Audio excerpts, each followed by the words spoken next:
Hey guys, আজকের মতো আজকেও আমরা বেরিয়ে পড়েছি ঘুরতে ঘুরতে। আমরা রোজই যাই, তবে একই জায়গায় যাই, ওই কারণে আর ভিডিও করা হয় না। কিন্তু আজকে যাচ্ছি একটা নতুন জায়গায়, একটা নতুন ক্যাফের সন্ধান পেয়েছি সেখানে। সেটা হচ্ছে আমাদের হাবড়াতেই জয়তলা বলে একটা জায়গা আছে সেখানটাতে। তো সেখানটা গিয়ে দেখি যে এখানটা ডেকোরেশন খুব সুন্দর।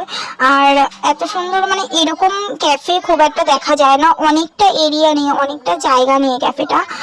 আর চারিদিক থেকে ঘোরানো, আর মাঝখানে একটা লেক আছে, ওইখানে আবার নৌকাও আছে। আর ওই যে পুচকুটাও গেছিল, পুচকুটা তো ঘুরে ঘুরে দেখছিল, আর ওখানে গিয়েও লাফালাফি করার জন্য ওগুলো খুঁজছিল যে ওগুলো কোথায় আছে লাফাবে। আর এখানে বসার জায়গা তো অনেকই আছে, কিন্তু অত ভেতরে একটা গ্রাম্য পরিবেশের মধ্যে ওই ক্যাফেটা, কিন্তু সেই অনুযায়ী খুব ভিড় হয়। আর অনেক লোক, মানে চারিদিকে শুধু লোক আর লোক, কোনো বসার জায়গায় খুঁজে পাচ্ছিলাম না। তারপর অনেকক্ষণ ঘোরাঘুরি করার পরে তারপর একটা জায়গা পেয়েছি। ওখানকার খাবার দাবারের কোয়ালিটিগুলো খুব ভালো ছিল, মানে খুব ভালো বলবো না, আবার যে খারাপ তাও নয়, ভালো ছিল। আর মাঝখানে একটা নৌকা ছিল, নৌকাটাও খুব সুন্দর সাজানো গোছানো ছিল। যদি একটু বিকেল বিকেল যেতাম তাহলে আমরা নৌকাটা চড়তাম, কিন্তু যেহেতু রাত হয়ে গেছিলো, বাচ্চাটা ছিল, তো ওই কারণে আমরা নৌকাটা চড়িনি। তবে নেক্সট যদি কখনো আবার যাই তাহলে নৌকাটা অবশ্যই চড়বো।